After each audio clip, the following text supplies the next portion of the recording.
Beautiful weather, smooth seas greeted the boats at Marathon on that May the 3rd, and we have this recap of that event. Marathon, a beautiful spot in the Florida Keys, was the setting for the second event of the 1986 offshore powerboat racing. The spectator boats were lined up along the race course, and the fans were allowed to stand on the 7-mile bridge to get a good view of the powerful boats. 38 vessels in 6 classes took to the open seas, with the open class first. U.S. #1 Seahawk and Jesse James were destined to shoot it out on the blue-green waters of the Keys. Jesse James had finished first at Treasure Cay some 2 weeks earlier, but was penalized 10 minutes and placed third. They hoped that May 3rd would be a kinder day to them. Art Swift of Naples, the Rookie of the Year in 1985, was also in this class. He was driving Daddy Cool. In the open class, Seahawk US 1 with Sal Magluta at the wheel jumped off to an early lead with Seahawk 20 and Systems right nearby. The Seahawks, of course, are team boats. Fairly smooth water around the Keys for this race. Jesse James came up to challenge for the lead as they moved into the deeper waters beyond the 7-mile bridge. US 1 Seahawk was the national champion for the open class in 1985. It's a 36-foot aluminum craft powered by 2 70-horsepower engines. Throttle man is Gus Balkin and Ralph Lanero navigator. Art Swift of Naples on Daddy Cool was the first boat to drop out. They blew an engine only 10 minutes into the race. All they could do was make plans for Fort Myers. While the open class raced on a leg that took them out to sea, the modified class got its start.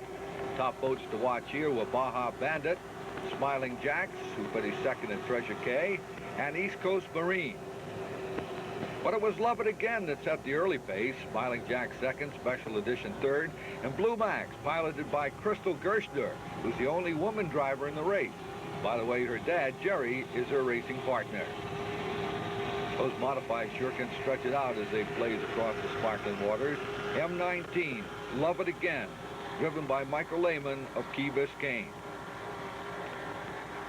The third group to get going was the Pro Stock, the P-52 Longshot, who won this class at Treasure Cay 2 weeks before, and Bandit, a sleek white and red boat, took the early lead with Tom Bates at the helm. Tom had his boat working smoothly. He's powered by Mercury outboard rather than inboard. Once past the 7-mile bridge, the waters change, and they must decide how best to adapt to the conditions. P4, Captain America, came up to give Longshot some competition. What a Package, P73, is third. In the modified, we got a good look at a 3-man crew as they cruised along the waters. You'll notice that all 3 operate in unison. That to make the boat perform at its peak. Certainly a great shot from our helicopter. But like in all races, some boats ran into engine trouble. 3 early leaders dropped out. Love It Again in the modified, US 1 Seahawk, and Jesse James in the open were all forced out. And at the finish wire, in the open class, Seahawk 20 with Willie Falcone at the wheel came home to take the checkered flag. Systems 2 was second, and Molson Indy third.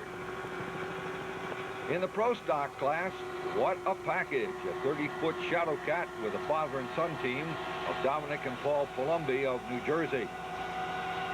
Captain America second, Bandit third, a very good race. For What a Package, her first win. The modified Baja Bandit started last, but once up on plane, came on to win. Smiling Jack second, and East Coast Marine third. With 2 weeks to go before the Lee County race off Fort Myers Beach, the owners and drivers had plenty of time to work on their boats and try again. And that's how it was at Marathon in the Florida Keys, May the 3rd.